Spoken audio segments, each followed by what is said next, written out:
sa G6 versus Arise, just like I told you earlier, this is not the first time. Ang nangyari na the first time na nagkabanggaan itong dalawa is nung open qualifiers natin.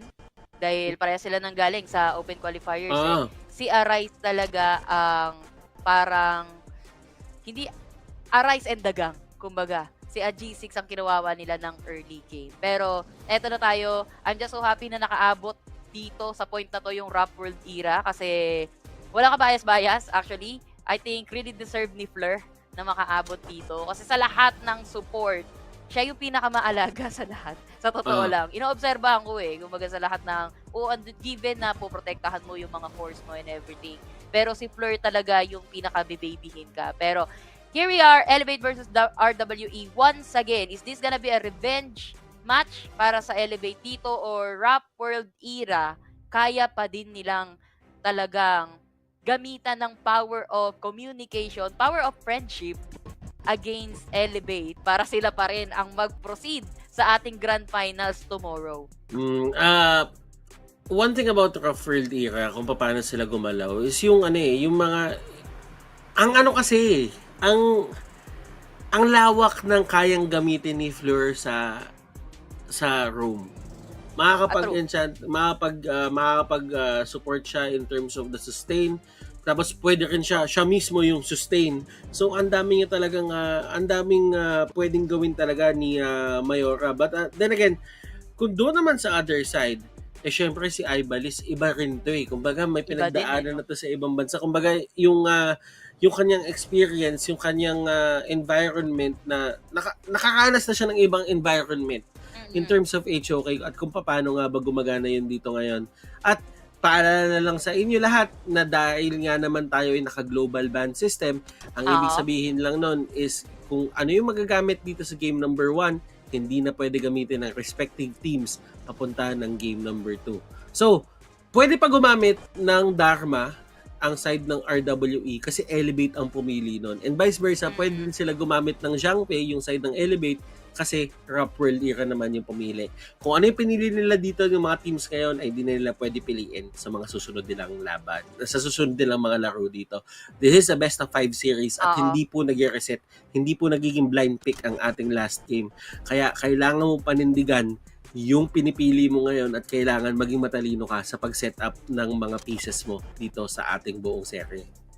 Nako po, Elevate dito, parang ito na eh, pinik na nila yung mga nasa meta as of now, mga meta heroes. Though the same din naman para sa Rap World era, hindi rin sila nagtipid parang Butters dito. Zhangfei agad, Long agad yung pinik dito, even the Alain, nalalabas din at ilalabas na din itong si Gan Enmo ni Tonsky. Alam naman natin, Gan Enmo, kailangan din yan ng mga tank, pero nasagot na kasi agad nila yan eh, with the Zhangfei first pick para sa Rap World era. Uy! Okay, sige, mali ako. O, this is Shangguang. Pero kasi, wala silang Dolya. Pre, are they sure? Kasi usually, Shangguang, sinasamahan to ng Dolya eh. Pero kasi sinasamahan siya ng Dolya just because hindi din siya pwedeng basta-basta lang din pumasok with a finishing stroke. Pero kasi kung yung lineup na ganito na ginagawa ng side ng Rap World era, lahat kasi ito papasok eh. So, ibig sabihin, kung ano man yung gagawing pasok ni Tonsky dito, kung sa yung sa Shangguan, ang daming problema pa dun sa may harapan kasi nga papasok at papasok talaga to. Pero, naigets ko yung point mo na meron kang problema kapag kunyari, hindi umaning sa inyo yung early stages ng larong ito. Kasi, kung magkaroon ng certain amount of lead dito yung mga members ng side ng Elevate, sabihin natin in terms of items, ang dali pitasin ng nitong Shangguan. Kasi hindi naman siya din makaka-out eh once na hindi talaga at this point hindi talaga pwedeng si Shangguang ang mag-initiate dito. Though leaning on side ng Elevate, looking at Elevate dito, I would prefer kasi nasabi mo din naman na papasok yung mga lineup dito ng side ng Rap World era. I think it would be better instead of Sayad, Sunbeam sana, no? Kasi mas may protect, mas may panakbo, tapos meron pang pan-disrupt ng mga spells dito, which is may Jing eh. Tapos meron din siyang Guang.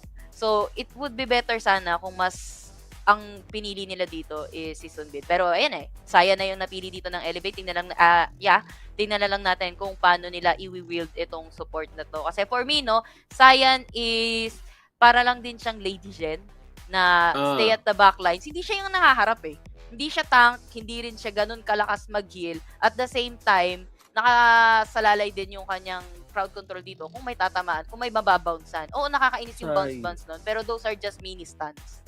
Pero kasi may ano din tama yung sinabi mo dito. Gusto ko din yung area pressure na nabibigay ng isang Sunbeam. Pero siguro ang nasa thought process naman dito ng side ng Elevate, isayan natin kasi somewhat kung papasok sila dito, at least yung mga stun na magagawa natin, talbog-talbog lang din sa kanila. So somewhat kung papasok sa pareho si Arise at si Toonski at magpasa-pasa sila bigla ng stun, pwede. And at the same time, kaya mong i-sustain yung early amount of damage na magagawa nila. So as long as nandun sa poder ni Ibali si Azar, hindi siya basta-basta mababurst. Pero dahil nga wala siya sa poder, ganun yung damage na ginawa ni Danny agad-agad. Ang agresibo Oo, pre. Committing the flash. Wala bang isang minuto ng game dito, talagang trying to get the upper hand para kay Danny doon. Just para ma-push lang palikod itong si Azar at makuha yung ibon sa gilid. Pero hindi niya naman kinuha, hindi niya tinuloy.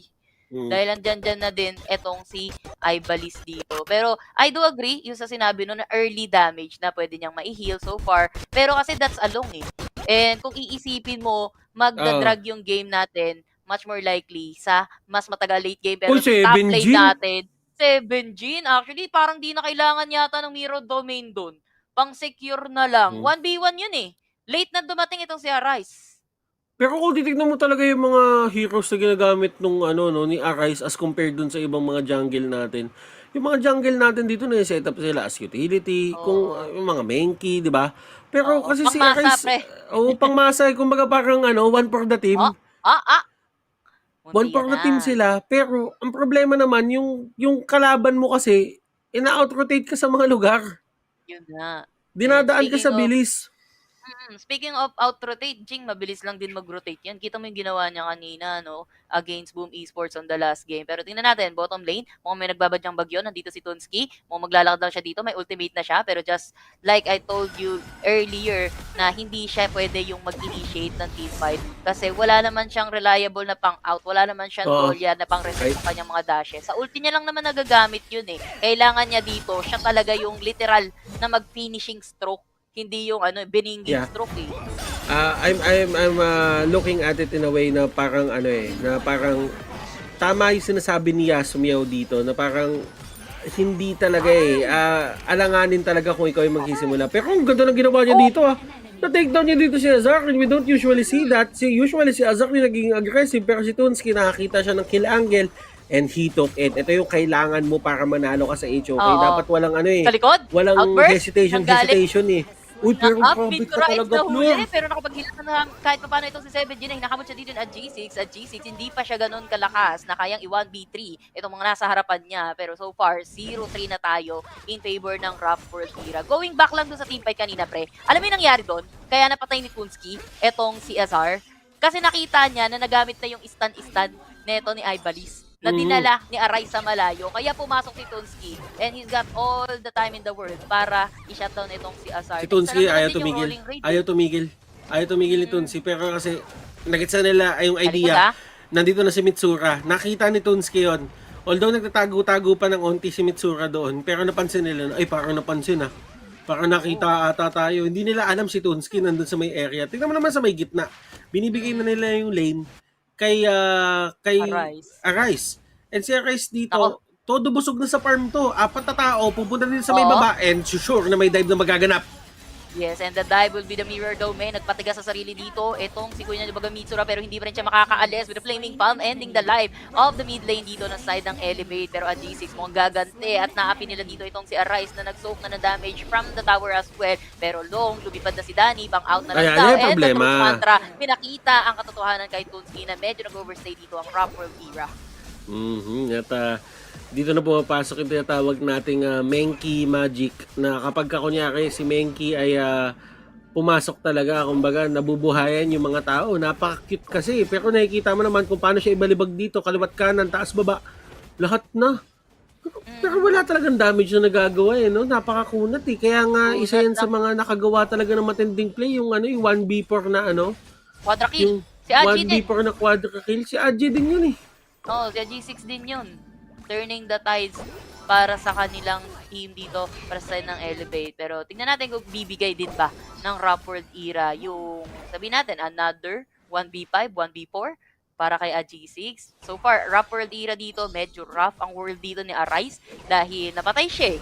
And at the same time, may Truth Mantra dito sa may taas, Arise ang nabigyan, pero Sundown at si Hyde ang kanilang target. So far, Hyde, nakapagtago na rin naman siya, nakapag-back away habang may ibang ganap dito si Madam Fleur na binaback lang ang side ng Elevate. Pero G6, hindi rin siya magpupuli commit. Mitsura, Mitsura. napakasakit! Napakasakit ng flaming palm ni Kuya Danny. At Fleur, tatamaan siya dito tatamaan siya ng Frozen, pero I don't think na isang naka-unbridled outburst ang na Zhang Fei ang dapat mong tutukan talaga, kasi aabutin pa kayo hanggang bukas niyan dahil nga naman Ay, pabukas. nagbi-build up pa lang kayo ng damage dito. Pero si Azar dito, meron na siyang Eternity Blade. So that's going to help in the upcoming team fights na may kakaroon sila dito. Pero ngayon si Tunski pa rin ang kailangan natin tignan dito. Ang tanong talaga kasi na siniset up ni Yasumio kanina is masyado bang greedy itong pick na to? Nakita mo na sobrang aggressive dito na pinapakita na side ng Rap World Era. 3 miyembro na dito, yung Cyan, yung Lady Sun, tsaka yung yung Lady Zen. Literal, nandito na sila sa may second tower. Alam na nila na kailangan na nila i-give up yun. Nakuha mo na yung Tyrant, although nakuha naman ni G6 yung Overlord, pero gusto pa dito ng Rap World Era na may mas lamang sila. Pero dahil nga naman 3 yan, ang hirap talaga i-contest yan at ang hirap i-push yung bot lane. Yapi. Pero patuloy pa rin nilang pinupush ang issue na yan habang pinupush back lang itong si G6. Patuloy pa nga yung paghabol at the bottom lane and unbridled outburst to end the live dito ni Azar. Nasigawan lang, pero sa likod nanggagaling si B01. Nakita naman yan ni Madam Fleur, pero focus na sa goal with the push on the tower. Pero si Danny, binibigyan pa ng flaming palm itong si Ivory. Ano magagawa niya? Support lang naman siya ba si G6 ang nakuha ng atensyon neto ni Madam Fleur. Pero so far, bakawin na lang muna respeto sa magkabilang team. Ibang galaw ng Rap World Era ngayon. To think na talaga namang ganito na yung mga kaganapan na pwede na pumasok, libaran! finishing stroke. Actually, hindi na lumipas! Ay, nakatalon! Finishing stroke! Buhay pa siya dito. Buhay pa? Ay, hindi na buhay. Salamat sa tower na pabagsak nila dito si Tunski. Pero wait, there's more kasi nandyan yung Sundown. Tatamaan yung isa dito na si Hyde na hindi na siya makakapagtago dahil the mirror domain. Pasok siya sa kanyang Yoi Kitengkai. Pero Madam Fleur ang magtatangke na lahat ng damage. Even the kill will be going to Ipalis. Pero umahabol na naman dito si G6. Meron pa rin naman na button out itong si Danny with the infinite vastness. Buhay pa din siya. And that's just 1-for-1 casualty on that team fight, no? Si Tansky kasi mas unang na chumalangit sa ibang side ng mapa. At nakikita mo naman dito, hindi pa tapos si Arise. Gusto pa ni Arise dito na makakuha pa ng convert. Oo. Hindi sapat lagi sa kanila nakakuha sila ng isang torre. Yun yung nangyayari Spark dito. Forge ka? 7G na? Ha? Sa Alain. Spark Forge sa Alain. Itong si 7G. Usually, pinapakunat eh, no? Ibig sabihin talaga dito, sila? Sobrang tiwala nila kay Fleur. Kasi ang mga call na dyan kapag ganyan, si Fleur sasabihin niya na, masyado ako makunat para sa kanila. Kumuha ka na ng ibang item, ako na to. Ang sasabihin ni Madam Fleur dyan, carry yan! Ma'am, Okay. carry. Ganon. Carry yan. Carry ganun ba? Ganun nga sasabihin ganon. niya. And, alam mo, yung pinaka main factor pa dito kung ano nangyayari, yung talaga eh. Napapansin ko yung laro talaga dito ng side ng Rap World Era. They utilize yung lack of damage na mga lineup na ginagawa natin. Na usual ginagawa ng mga teams dito. Uy! Although Ibinigay nauna na lahat si kay Fleur. Fleur. Pero binigay Hindi na pa nila nila lahat. nahuhi yan eh. Hindi pa nila natumba yun. Ang dami na nila Pre, doon. So, ganun hindi kalaki yung nila lamang. na-pop yung unbridled outburst. Eto na, lilipad na si Tunski. Pa-early damage lang din naman. Pang zone out. Unbridled outburst. Dalawa hindi na makana. Pabagsak nila dito si Tunski with the rolling grave. Pero yung pagdadabog dito ni Madam Fleur, dalawa din yung nanakap niya. Pero si 7G, masyadong malalim. Nadamay pa itong si Arise. I guess after siguro nung push ng tower, nagbakawi na sila. I think sila ay naging maasim sa Rap World Era. Umabot And those pa eh. those are actually fights that they can take. I do agree na nag-overstay sila doon and masyadong greedy din yung kanilang lineup. Pero yung kanilang ginawa doon. Pero I would digress na greedy naman talaga yung lineup eh. Oo, sabagay. Greedy Tama. lineup, may Shanka, meron kang Jing, meron kang Long. So talagang there is only one way to go. Lumaban kayo. Sabihin na lang natin dito na scaling wise. Sige, tignan mo. Ako sa dulo pa rin nito, lamang pa rin sa scale, Rap World Era eh. So as long as wala sila binibigay na objective, di sila nagbibigay ng Tyrant, di sila nagbibigay ng Overlord, okay lang na tumumba sila somewhat eh. Kasi kung tumagal yung laro, pumapabor din sa kanila eh. Yup. Yun na nga. Tama yun, paring Butters. Pero ito na nga, sinasabi mo na hindi sila nagbibigay dito ng mga objective. And kanina, pinipitik-pitik lang ni Azar etong Tyrant at the bottom lane. Pero hindi talaga sila nagpo-fully commit dahil hindi naman nila alam yung exact position ng Rap World Era. And now, Rap World Era successfully fending off etong Elevate. Napunta na naman dito sa ibang lugar ang Elevate habang yung Rap World Era, sila yung nag-take ng Tyrant dito without any contest. Mm-hmm. And it's the same thing na nangyari sa Boom kanina. Ganito din yung pacing nung laro nun eh. Mas aggressive lang yung Boom considering na ang kalaban nila talagang kaya nilang mamain dahil sa mga lineup na ginawa nila. Pero looking at Elevate dito, even though naka-pure sky na dito si AG6, alam mo kulang pa rin talaga yung damage as of now. Kaya pa rin nila itumba dito sila Shang, kaya pa rin nila itumba dito sila Low ng mabilisan. Kaya naman ni Azar yun. Kaso ang pinaka-problema kasi dito, sino tutumba kay Floor? Wala nga eh. The best that they could do is unti-unti bawasan. Iiwan mo ba si Azar na bumabanat lang kay Floor? Ang daming damage output na nawawala nun by the second. Tapos sila Danny, ang ginagawa, nandun sa may likod, pumipitas ng pumipitas. And actually, may katuwang pa dito si Flora, Unrated Outburst, pero na-dodge naman yan ni Mitsura. Dani nag-pop na ng Infinite Vastness, pero palikod pa lang naman yan si Madam Fleur, masyadong lumalim. Pumasok na sa kanilang base sa may bandang kaliwa, pero dito tayo sa may bandang taas with the Sundown para sa tatlo, nakikipaglaban itong si 17. Actually, 1v4 yun kasama yung Torre, kaso nga na si Tansky dito, ang target ni AG6 na mukhang hindi na siya makakatakbo, nabuhay pa itong si Tansky, and dito na si Dani na nagpe-flaming fan para kay AG6. Pero ang kunat din pre ni AG6 with a slow, and then the flash will be committed, the pushback, buhay si Dani at si Tonsky. Nakita natin dito na there's sense of life para sa side ng Elevate, and ito ata yung kanilang objective na kanina pa nila minamata dito na pwede nilang kunin it because nagkakaroon ng pagiging maasim na din dito yung mga members ng side ng Rough World Era, ay napaparusahan na rin sila somewhat. Ito na, Shield Breaker, ayan na, nakuha na.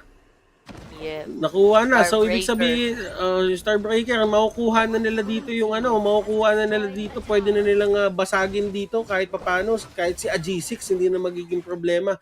And that's not the only breaker na kukunin dito ng mga members ng side ng Rough World Era. I'm feeling Danny will be getting it during yung item progression niya.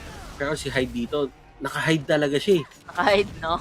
Naka-hide talaga. Kailangan niya kasi makuha yung right angle na yan para sa Truth Mantra or else hindi sila makaka-setup dito. Sila yung mabibigyan pabalik ng Rough World Era. Though Rough World Era, kailangan nilang umiwas sa mga mistakes kasi nakabangon. Pre, yung Elevate dito and continuously na nakaka-takedown na ng tower yung side ng Elevate from that mistake na nasa middle lane, from that grid. Ayan, Siege Breaker na din. Etong si Dani. Mas inuna niya nga pala yung Starbreaker niya kanina, no? Tas not Master Sword. Kailangan pero as of now, mas mayaman na si Azar kaysa sa kanya. Daybreak na dito na nagkakaroon ng problema kasi nga lumalaki na yung mga potential ng mga members dito na side ng Elevate, but they need to find a way.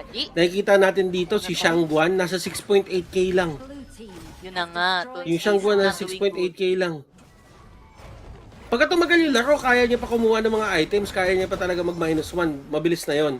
Pero kasi at this point on, 6.8k, pang pick up ka lang Di ba talaga. yan? Pero nagamit yung mga Sundown, ultimate. na may Grabe naman yung Blood ginawa Rage doon. kasama, pero grabe naman yung ginawa nila doon with the finishing throw ng Breeder Latos walang tinamaan dito. Pero ang target talaga nila ay mapabagsak si Azar. Azar, napabagsak na nga habang bumiprinsi dahil sa may bandang likod. Arise, medyo butuan at napaaray na nga siya doon sa kamay ni Ajisig. But Ajisig is still alive and kicking. And si Mitsura ang kanilang target dito. Mitsura nakapag-flash out pa into safety. Dalawa na lang ang itira para sa side ng Rap World Era. Habang tatlo pa sa side ng Elevate, kailangan pa nilang mag-depth sa top lane nila. One thing na hindi natin nakita, one thing na hindi natin take into consideration yung teamfight prowess nga na meron yung side ng Elevate doon. Sabihin natin late game potential, naniniwala ako side ng Rough World Era, pero yung currently, yung teamfight habang wala pa tayo doon, nakikita natin yung teamfight potential eh. That's all because of the Dharma. Dahil sa Dharma, nakakaroon ng mga openings na hindi mo ina-expect na bigla-bigla siya nag-flash, bigla-bigla siya nag-dash in. Although, ang ganda ng mga plays na ginagawa ni Danny doon, padash siya kanila si Hyde, ni-knock up niya. So, to have that presence of mind, nakakuha na dito ng... naku po. Oh, minus na si G6. Mas lalo silang mahirapang pabagsakin to. Ito na nga sinasabi pa natin, may mga slow pa yan, may mga attack speed na pang down pa yan. Pero, ang maganda naman dito is nakakuha na ng attack speed item dito naman si Danny. So, it wouldn't really matter. And at the same time, meron din kasing frenzy si Tunski. So, I don't think naman siya din yung tatapatan ni, siya din naman yung pipick offin ni Arise eh. Yeah. Siguro it works well against 7 Jin. Kasi walang choice si 7 Jin eh. Kaya kapag lumapit yan, hagip siya niyan eh. Hagip niya pero yun sa damage niya eh. Si 7 Jin dito, pinaka-target niya talaga si Arise, another dodge on that unbridled outburst. Pero kita mo nga, si Azar nga kasi yung gusto nila, pero may healing galing kami from Ivalis dito. Azar, somehow, surviving itong attack ni 7 Jin. 4 na yung kanyang hinahabol dito, humahabol sa kanya para sa side ng Rapper Hira. Pero may ipit na naman si Tunski. Ang buga ng dragon, aggression yan, coming from Danny. Pero sa likod siya, bumabak, sasali na yata siya sa side ng Elevate dito with a flash out para iligtas sa sarili niya. Madam Fleur won't also survive that rolling grade at nauntog pa nga with the mantra, etong si paring Danny at wala na siyang kawala. With these mistakes, paring Butters, Rapper Era, unti-unti nang bumaliktad ang vapor into Elevate. Sobrang rough. Kung titignan mo sa papel, Types rough, kung titignan mo talaga sa papel, ang taas talaga ng damage output ng Rough World Era. Pero yun talaga yung pinakawala nila eh. Yung magko-control ng team fight, yung mag-regulate ng team fight. So ngayon, anong nangyayari? Dire-diretso lang talaga yung Elevate dito. Binabasag nila yung torre. Wala na silang pakialam sa nararamdaman ni Arise. Na-dep ni Arise. Yun ang maganda doon. Na-dep ni Arise. Matutumba si Azar. At may sunset pa na gagamitin. Death by sunset. Nakikita naman natin dito yung harap. Hinaharapan lang talaga ni 7G. Makunachi na rin si 7G dito. May shield pa. Blood Rage pa. Pero makunachi din kasi itong si G6 eh. Alam mo, nakasurvive dito yung Rap World Era for a potential 1-0 na sana in favor ng Elevate because of Arise. Pero that will cost them ng... actually, sila pala yung nakuha, no? Para sa Rap World Era dito na hindi alam. Alam eh, andito si Ivalis eh. Pero no problem, no smite, no problem. Nakuha pa rin niya ng Rap World Era. Just so happen, kailangan na lang nila dito, wag magkamali. Get the right targets. Though tama naman yung targets nila is itong si Azar with the initiation coming from 7G. Yun nga lang, hindi kasi kayang i-burst ni 7G itong si Azar just because yet meron sila ditong Ivalis na nasa Sayan at talagang sa kanya lang nakapokus lahat ng heal pre. Dahil si Azar lang yung pinanggagalingan nung massive damage coming from Elevate. And as it stands right now, ang pinaka-solid talaga na damage conversion pagdating sa mga items ngayon is definitely Azar. Kung paano niya nagagamit yung kanya mga items dito, yung mga rolling raids niya to just secure those kills. Kumbaga, yung investment na ginawa sa kanya ng Elevate kanina pa, palumpalo talaga. Pero yung Overlord Dragons dun sa may likod, talaga namang gumagana at gumagana kasi si Arise nakabasag na rin dito. Pantay na yun dun sa may taas, pero tumatakbo dito si Tunski. Nakikutan ng Dream Room. Natunaw na naman, natalsikan ng yellow, pero another sundown sa loob ng tower yan ha. Siya lang yung tumatakbo dito para kay 7G, pero yung tower buhay na buhay pa din. Andito rin si Fleur, but 7G will be rolling right to death. Even Fleur, makunat ka, pero walang malakas sa marami. Hindi pa nila nagawang mapabagsak. Yung torre dito sa may bottom lane, konti na lang, pre. They're actually utilizing yung kanilang pagiging mobile dito sa ating mapa. Kaya naman nakikita mo si Arise din, may Dani? split push nakahanap sila ng way, pero yung mga Torre dito unti-unti tumutumba at si Dani dito Nabutan pa with nakita. a flash out. I don't think na makakasurvive Nasmite pa! na smite Nasmite slow. pa! Wala na, hindi nabubuhayin, pre. Godlike for a G6. I think they Naku did po. pansit. Mag-isa na Dito. lang si Arise, nabuhay si Tunsky, pero I don't think it's gonna be enough to defend, to eliminate all those minions marching to their base. Tingnan natin, Tunsky nagsusumubok dito, nag-finishing stroke na, pero after that, finish na rin siya. And the sunset will be there. Arise na bura din agad dito. And isa-isa silang bumabagsak. Naubos na ang kanilang mga miyembro. Si Fleur na lang ang natitira dito. May mumamarcha pa sa may middle lane ng mga minion ng Elevate. And I think rekta na rekti. Focus na lang sa goal. Wala na pakialam si Azar. Actually, nag-sideway pa muna siya dito kay Oh my Fleur. And that's goodness. gonna be it. Elevate to take game 1 away from RWE. Ang ganda ng micro mga pick-offs na ginagawa ng side ng Rapper Tira sa early. Pero na dumating na sa makrohan talaga, doon na yung mga crucial mistakes. And minsan hindi na rin mistake. Talagang outshined lang sila. Dream Roam, Mantra, lahat na nang pwedeng ibato ng Elevate doon. Ginagawa na nila, gawa sila ng gawa ng play. At umiikot na rin yung mga members doon. And si Azar, as much as sabihin natin na kaya siya i-overpower sa damage yung mga panahon na yun, ang Oo. importante lang naman kasi para sa kanya, malibre yung kalaban, mastan yung kalaban, pag nastan yung kalaban, ako na bahala doon. Ganun na lang eh. Si Tunsky din dito, ang ganda ng start ng laro niya. Nakakuha siya ng pickups, nagamit nila ng todo-todo si Shangguan. Pero kasi, dumating naman sa punto na yung Shangguan naman din kasi, pagkatalon, pagkababa, auto kill na eh. Kasi tinututukan din ni Azar eh. Alam din ni Azar, binabantayan din ni Azar kung kailan bababa. Yung ominous ginamit niya. 'Di ba? Papakunat na lang talaga siya dito. Kunin niya yung 1-2 HP para kahit papaano kapag siya yung natutukan ni Tunsky, hindi na rin maging effective. Kung titignan mo din naman kasi talaga yung items nito ni Tunsky, naka-venomous stop, naka-breakthrough, naka-void stop, 'di ba? So parang hindi rin siya nakatutok solely on damage alone. Kumbaga, may proper balance kasi nga naman hindi ka nga nakadolya. So, may proper balance ka ng kunat ng HP plus damage.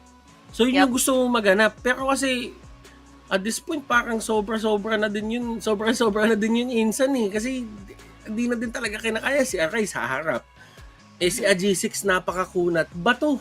Sobrang bato ni AG6 dito. Kung titignan mo 6-0-16, hindi man lang siya tumumba ni isang beses. Kumbaga, dun sa buong laro na yon 20 minutes na yon hindi siya nagpahinga.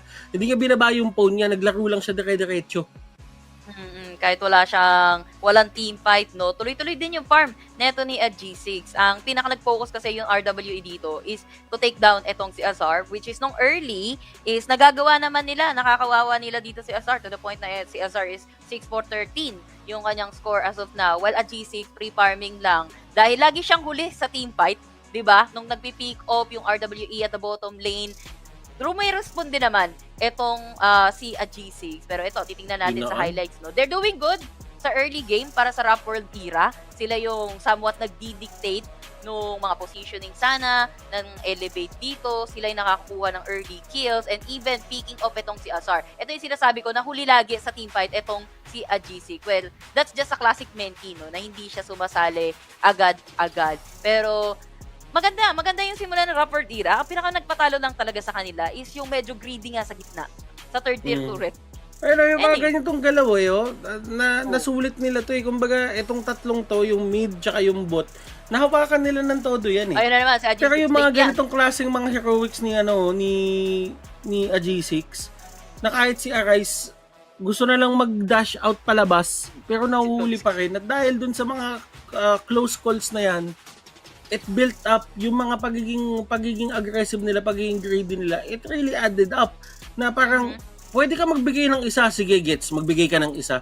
Pero pagka tuloy-tuloy na yung nagaganap, na umaasim kayo, tapos paparusahan kayo, napapunish kayo totally, hindi na rin talaga siya gumagana. Sila Dani dito, alam nila yung firepower nila into the early game. It actually goes up into the late game.